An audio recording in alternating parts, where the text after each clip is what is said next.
Once again, very good morning, dear students. नमस्ते to all. कैसे हैं आप लोग?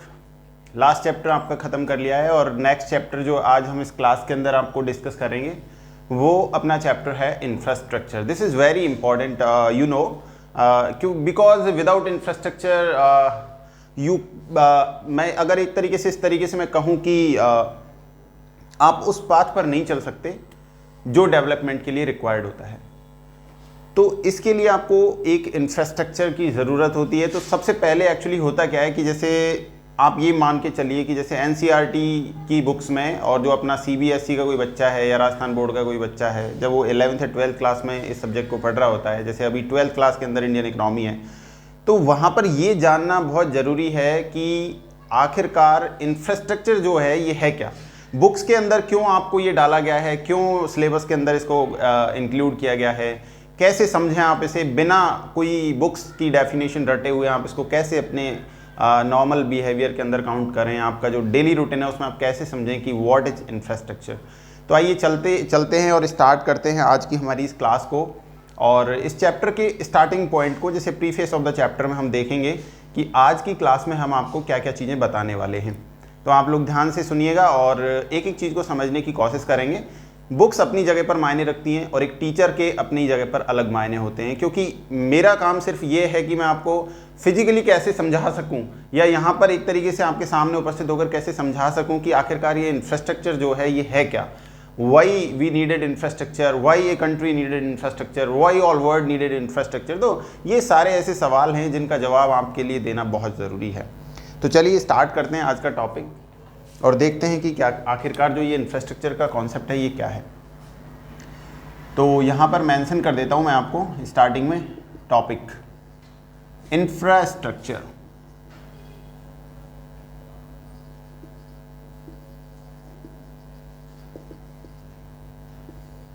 इंफ्रास्ट्रक्चर की जब बात की जाती है तो इंफ्रास्ट्रक्चर जो आपका है, तो इंफ्रास्ट्रक्चर में दो तीन चीज़ें आपको ऐसी हैं जिनको आपको स्टार्टिंग में प्रीफेस में ही समझना जरूरी होता है।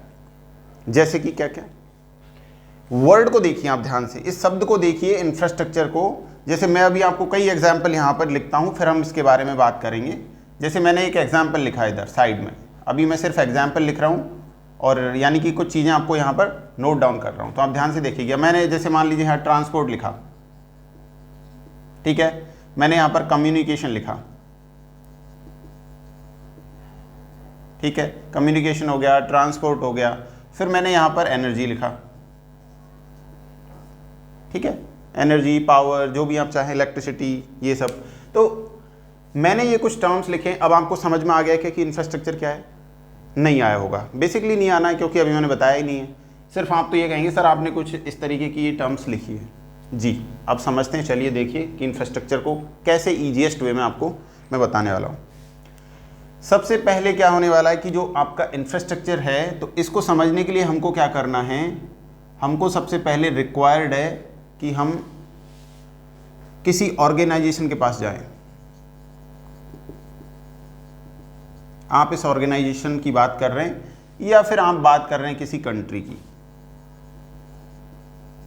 कंट्री कोई भी हो सकता है, India, America, Britain, France, Germany, जो भी आप चाहें। So every organisation and every country need some basic services, some basic things. मुझे लगता है जैसा कि यानी कि अगर आप ऑर्गेनाइजेशन चला रहे हैं तो उसके लिए भी कुछ सर्विसेज की आवश्यकता पड़ेगी, या फिर अगर मैं ये कहूँ कि अगर आप देश चला रहे हैं तो उस देश को चलाने के लिए कुछ सर्विसेज की, या फिर मैं ये कहूँ कि कोई सिस्टम रिक्वायर्ड होगा। So every country and every organisation needed some system and some services. तो यहाँ पर आप उन चीज़ों को मेंशन कर लीजिए। जैसे इनको किस चीज़ की ज़रूरत पड़ने वाली है? सिस्टम्स की, यानी इनके पास अपना कोई सिस्टम होना चाहिए जिससे कि ये ऑर्गेनाइजेशन काम कर सके या ये कंट्री चल सके। सिस्टम प्लस सर्विसेज, दोनों चीज़ें क्लियर हो गया।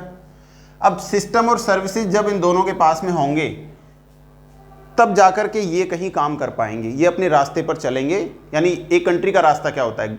एक कंट्री का रास्ता है कि वो विकास के पथ पर कैसे चले, on the way of development कैसे जाए, वो कैसे अपने देश को जो है खुशहाल बनाए, उस देश का एक ही टारगेट होता है, तो टारगेट देश का थोड़ी ना होता है। वो what do mean by country? Country क्या है? ये तो एक फिजिकल फेनोमेना है। काम तो आप लोग ही करते हैं ना देश में, आप लोगों से बना है आपका देश, ये ध्यान रखिए। आप लोग काम करेंगे तो देश का विकास होगा।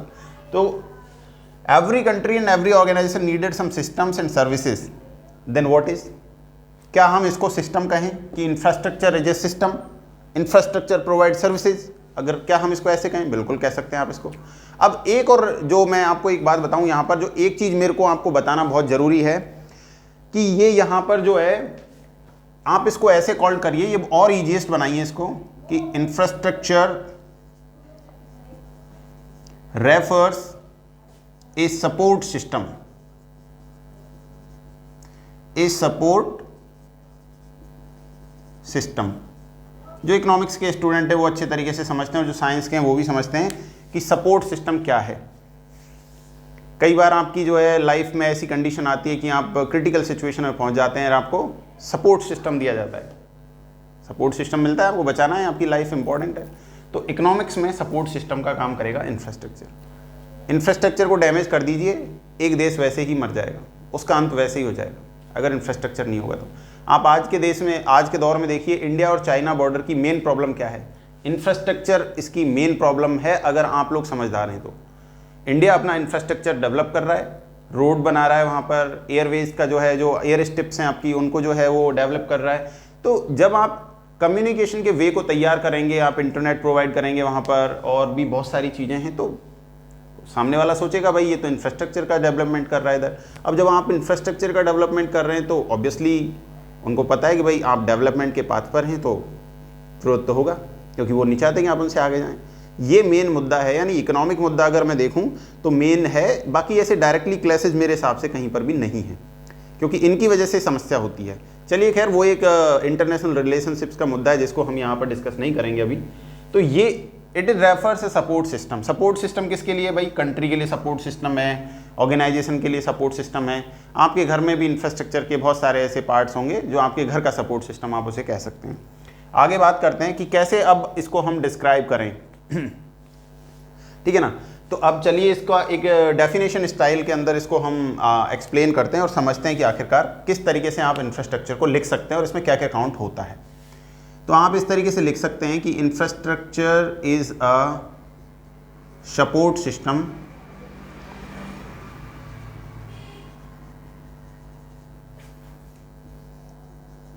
System for a country.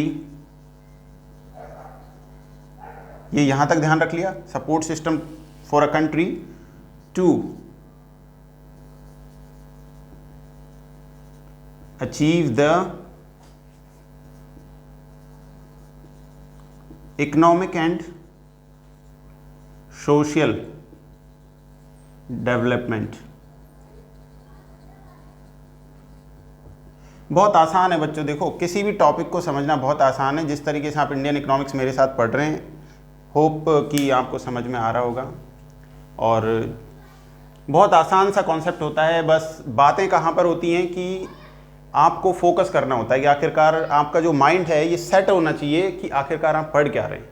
अब ये सारी कहानी हमने कह दिया, इसको सपोर्ट सिस्टम कह दिया, इसको एक सर्विस कह दिया, इसको एक सिस्टम कह दिया, लेकिन आखिरकार ये है क्या? तो ये ध्यान रखिए कि इंफ्रास्ट्रक्चर का मतलब यहाँ पर जो आप देख रहे हैं ये फिजिकल फेनोमेना है।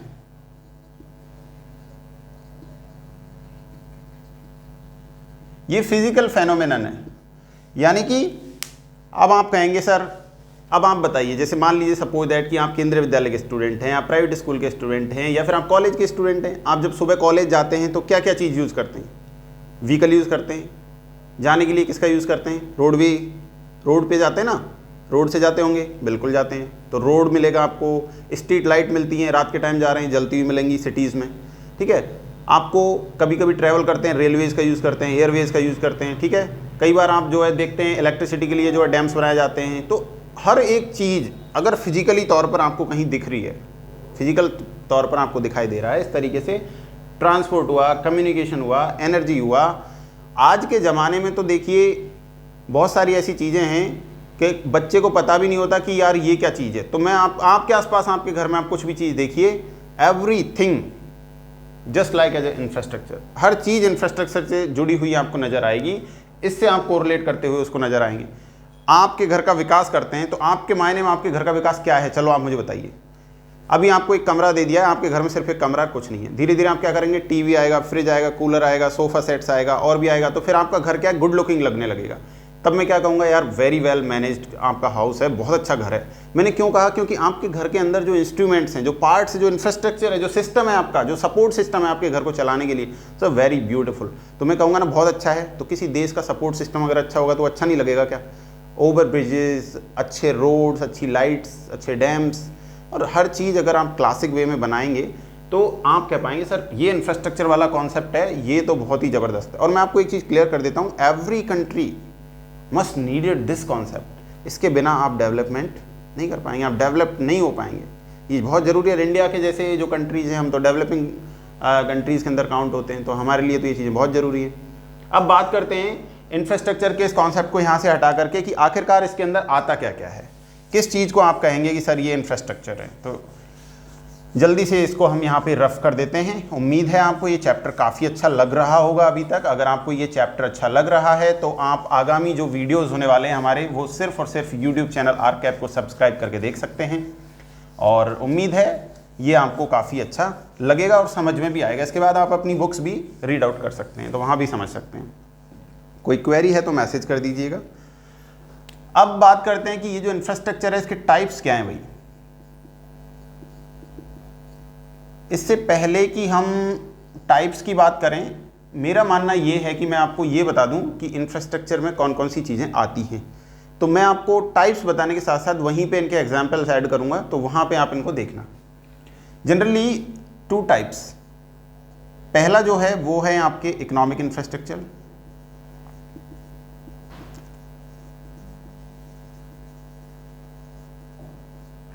तो जो इकोनॉमिक इंफ्रास्ट्रक्चर की जो मैं बात कर रहा हूँ आपसे बार बार, यानी कि ये एक तरीके से इकोनॉमिक इंफ्रास्ट्रक्चर हो गया। और सेकंड टाइप पर जो मैं बात कर रहा हूँ आपसे, ये आपका सोशल इंफ्रास्ट्रक्चर हो गया।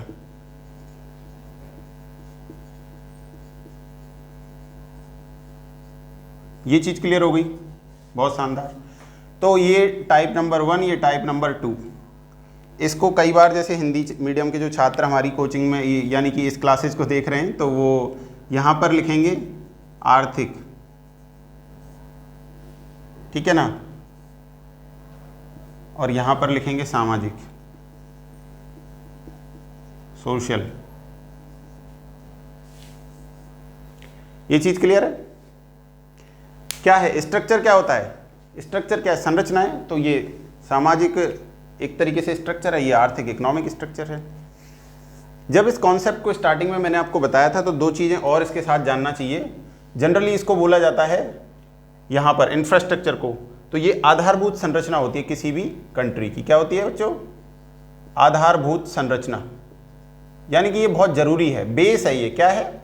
बेस है।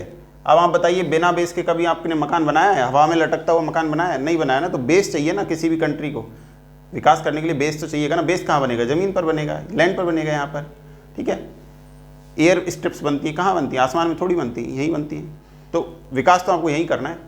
तो ये बेस है, ये ध्यान रखेंगे, इसलिए इसको आधारभूत संरचना हिंदी वाले जो है वो कॉल करते हैं। इसको और भी हिंदी में कई नाम दिए गए हैं, जैसे कि पूर्वावश्यकता भी इसको बोला जाता है।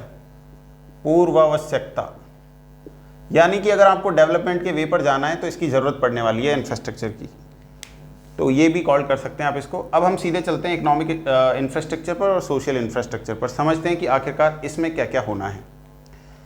तो सबसे पहले इकोनॉमिक इंफ्रास्ट्रक्चर की बात करते हैं। इकोनॉमिक जैसे फिर से वर्ड आ गया, मैंने आपको पहले ही बताया था कि ये डायरेक्टली एक तरीके से आपका इंडिविजुअल वर्ड है, और ये just like economic development, economic growth, इस तरीके के टर्म्स आपको न्यूज़पेपर में दिखते हैं, आर्थिक वृद्धि, आर्थिक विकास, ऐसा करके। तो इकोनॉमिक इंफ्रास्ट्रक्चर के अंदर कौन कौन सी चीज़ें ऐसी हैं जो आपकी आएंगी, तो मैं आपको बता देता हूँ। जैसे आपका कोयला, ये इंफ्रास्ट्रक्चर है आपका। पेट्रोलियम बोला जाता है, ठीक है। नेचुरल गैस के बाद में इलेक्ट्रिसिटी। ये कुछ ऐसे बेसिक से यहाँ पर मैं कहूँगा कि इकोनॉमिक इंफ्रास्ट्रक्चर के एग्जाम्पल्स हैं जो आप यहाँ पर देख रहे हैं। अब सोशल की बात करते हैं तो सोशल के अंदर कौन कौन से एग्जाम्पल आएंगे आप बताइए। सामाजिक में just like a schools, college, hospital, nursing home, बहुत सारे ऐसी कोई भी फिजिकल बिल्डिंग जिससे आपका ह्यूमन कैपिटल फॉर्मेशन होता है।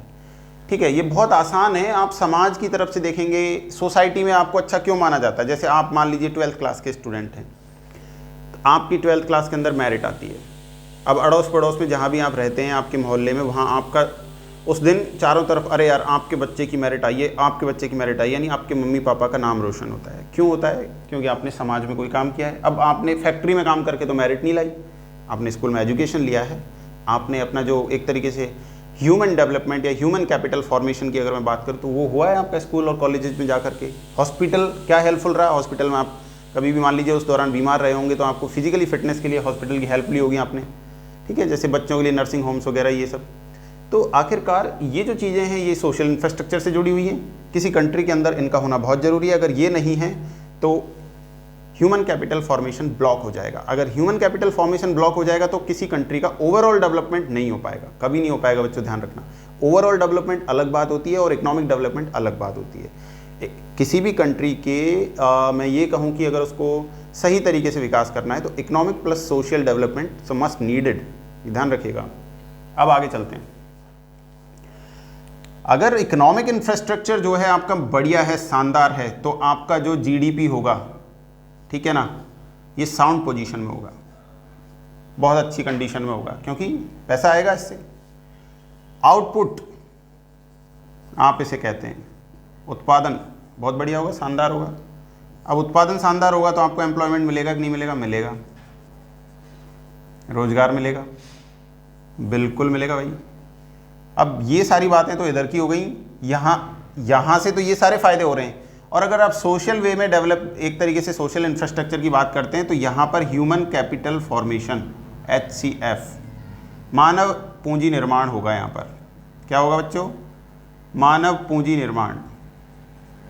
आपके अंदर स्किल आएगी, आपकी स्किल डेवलप होगी, इंक्रीज होगी, वर्किंग एफिशिएंसी बढ़ाएंगी ये चीज़ें आपकी, आपको सिखाएंगी, आपके अंदर कुछ क्वालिटी इनपुट होगा यहाँ से, और इन इनपुट्स की वजह से ही आप इधर की एक्टिविटीज़ में काम करेंगे, इकोनॉमिक एक्टिविटीज़ में। तो लास्ट में बच्चों इस ब्लैक बोर्ड एक्टिविटी के अंदर आपको एक चीज़ मैं क्लियर कर देता हूँ कि both economic and social infrastructure are complementary to each other. तो यहाँ पर लिख रहा हूँ मैं, both economic and social infrastructure complementary to each other, complementary to each other, एक दूसरे के लिए जो है ये पूरक हैं, यानी कि दोनों के बिना काम नहीं चलेगा भाई, दोनों ही जरूरी हैं। अब कई बच्चे जो है मेरे जो स्टूडेंट हैं क्वेरी तो रखते ही, भाई क्वेरी रखनी भी चाहिए। अगर आप पढ़ते हैं तो आप सवाल टीचर से करेंगे तो आपको रिप्लाई आएगा। बच्चे कई बार क्या कहते हैं, अब जैसे ये वाला बताया सर कॉम्प्लीमेंट्री वर्ड आ गया, what do you mean by complementary? अरे भाई कॉम्प्लीमेंट्री कुछ भी नहीं है।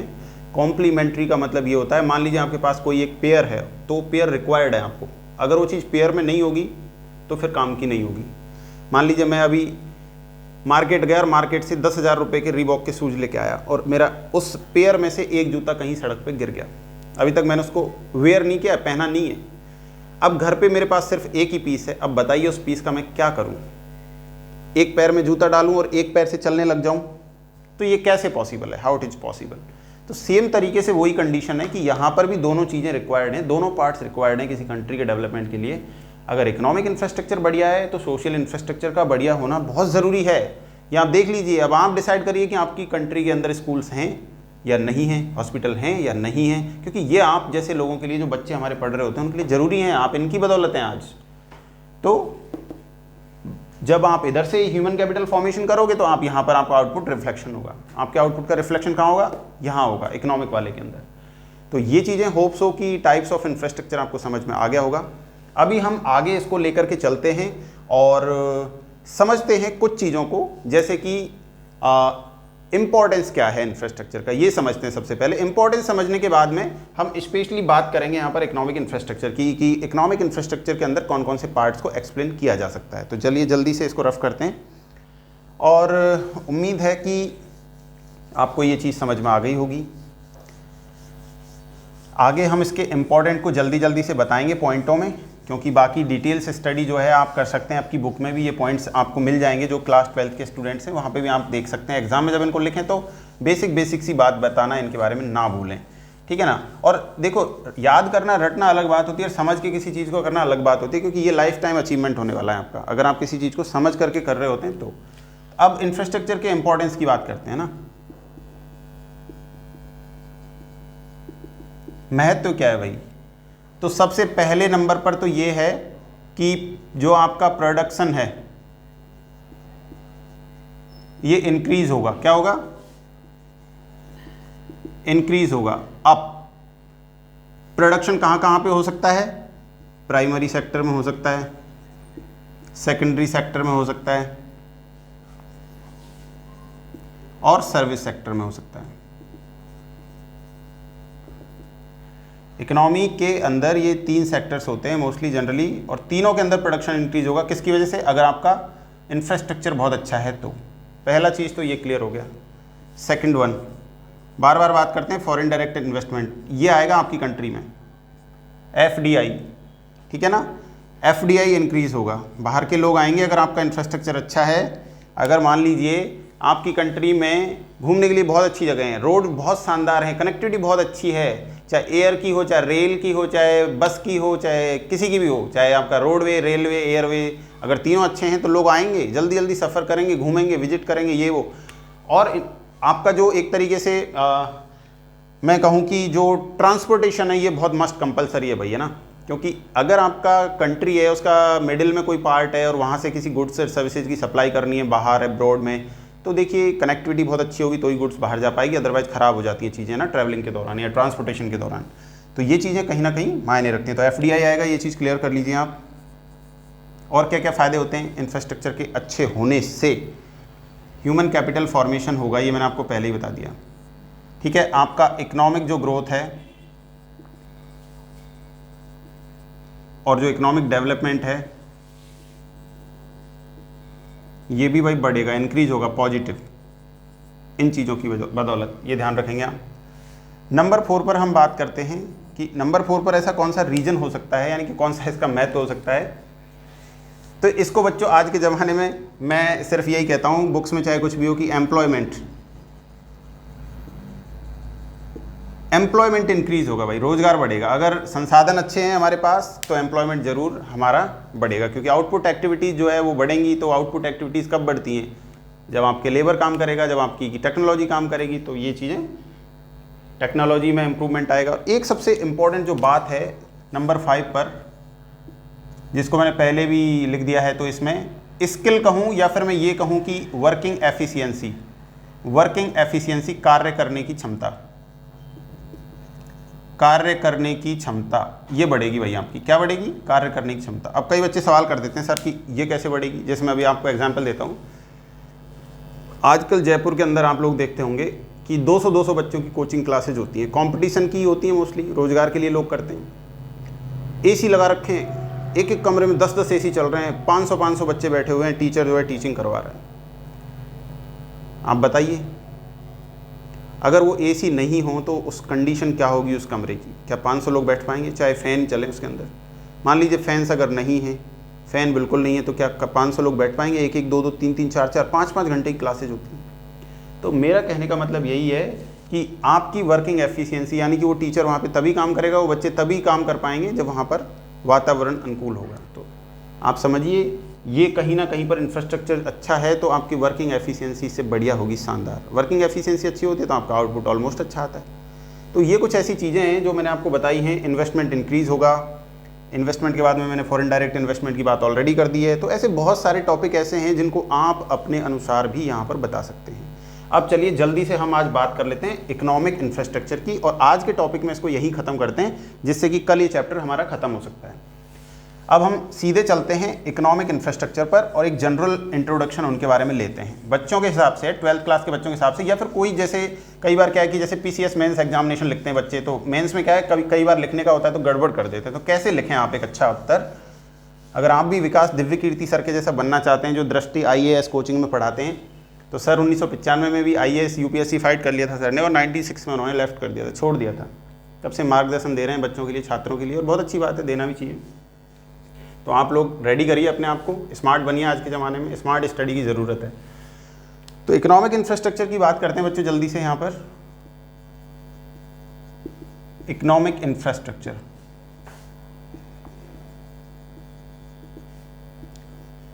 इकोनॉमिक इंफ्रास्ट्रक्चर के अंदर सबसे पहले हम बात करेंगे एनर्जी। अब एनर्जी आपको मिलेगी कहाँ से भाई? ये एनर्जी इंफ्रास्ट्रक्चर जो है आपका, ये कहाँ से मिलेगा आपको? तो देखिए आप, ये आपको कोयले से मिलेगी एनर्जी, बिल्कुल मिल सकती है भाई। आपको पेट्रोल से मिलेगी, बिल्कुल मिलेगी, यानी पेट्रोलियम लिख रहा हूँ मैं पूरा इसको, पेट्रोलियम से मिलेगी। और कहाँ से मिल सकती है भाई आपको? 3rd नंबर पर आप देखेंगे तो नेचुरल गैसेस से भी एनर्जी ये मिलेगी। 4th नंबर पर अगर आप देखेंगे तो इलेक्ट्रिसिटी का जो आप डेली जो आपके घर में इलेक्ट्रिसिटी आती है, ये कहाँ से आती है, कहाँ प्रोडक्शन हो रहा है इसका, तो ये एनर्जी वाले पार्ट के अंदर काउंट होगा। और एनर्जी हमारा सीधा इकोनॉमिक इंफ्रास्ट्रक्चर से जुड़ा हुआ है, ये एक इकोनॉमिक इंफ्रास्ट्रक्चर है। अब मैं आपको जल्दी से इसका डिटेल बता देता हूँ और उसके बाद कुछ और चीज़ों की बात करेंगे। अब जैसे मान लीजिए कोल प्रोडक्शन है, तो कोल प्रोडक्शन का कहाँ पर यूज होता है? थर्मल पावर के अंदर होता है, ठीक है ना। थर्मल प्लांट्स जो बने हुए हैं जहाँ पर बिजली का उत्पादन किया जाता है, वहाँ पर कोयले का जो है ये ज़्यादातर आपको इस्तेमाल देखने को मिलेगा। इंडिया के अंदर कोल प्रोडक्शन जो है वो ये काफ़ी मात्रा में होता है। ज़्यादातर इसके लिए अगर आप देखेंगे इस तरीके से कोल प्रोडक्शन के लिए, तो झारखंड, छत्तीसगढ़, मध्य प्रदेश का कुछ पार्ट और इस तरीके से ये ओडिशा का कुछ पार्ट, तो यहाँ पर आपको कोल प्रोडक्शन देखने को मिलेगा। कोल माइंस बहुत सारी यहाँ पर, ठीक है। पेट्रोलियम की बात करें तो पेट्रोलियम जो है आप देखेंगे कि पेट्रोलियम का जो हमारा डिमांड है, तो डिमांड के कंपैरिजन में हमारा जो सप्लाई है इंडिया के अंदर वो लेस है, कम है, लेस, नेगेटिव, यानी जितनी ज़रूरत है उतना नहीं है। इसलिए हम क्या करते हैं, हम इंपोर्ट करते हैं बाहर से, ठीक है। तो कैपेबल नहीं है प्रोडक्शन पेट्रोलियम का हमारे यहाँ पे होता है, बॉम्बे हाई में है और असम के डिगबोई में है, तो ये वहाँ ये एरियाज़ हैं, लेकिन फिर भी सफिशिएंट प्रोडक्शन हमारा नहीं है। बट पेट्रोलियम से यहाँ पर एनर्जी जनरेट होती है। और क्यों ज़रूरी है, आप ये देखिए ये इंफ्रास्ट्रक्चर क्यों ज़रूरी है। अब इलेक्ट्रिसिटी नहीं होगी तो इंडस्ट्री कैसे काम करेगी, आप बताइए, कैसे चलेगी इंडस्ट्री, बताइए। विदाउट इलेक्ट्रिसिटी पॉसिबल ही नहीं है। आपके घर में इलेक्ट्रिसिटी नहीं आए एक दिन, तो आप कैसे काम करोगे, बताओ, नॉट पॉसिबल। तो ये चीज़ें बहुत रिक्वायर्ड हैं। नेचुरल गैसेज की बात करेंगे जिसमें आपका LPG भी काउंट होगा, घरेलू जो गैस है भोजन बनाने की जो काम आता है, तो नेचुरल गैसेज से भी इलेक्ट्रिसिटी, ये यहाँ पर पावर जनरेशन एनर्जी का सोर्स है। इलेक्ट्रिसिटी की बात करें, ये टॉपिक मैं थोड़ा अच्छे से समझाऊंगा आपको क्योंकि ये काफ़ी बार आता है एग्जाम में। अब बात आती है इलेक्ट्रिसिटी की। तो इलेक्ट्रिसिटी के बेटा कई टाइप्स होते हैं। देखो, सबसे पहला, अगर सबसे पहली बात करते हैं तो एक होती है आपकी थर्मल पावर। थर्मल पावर हो गया। सेकंड हो गया आपका हाइड्रो इलेक्ट्रिसिटी।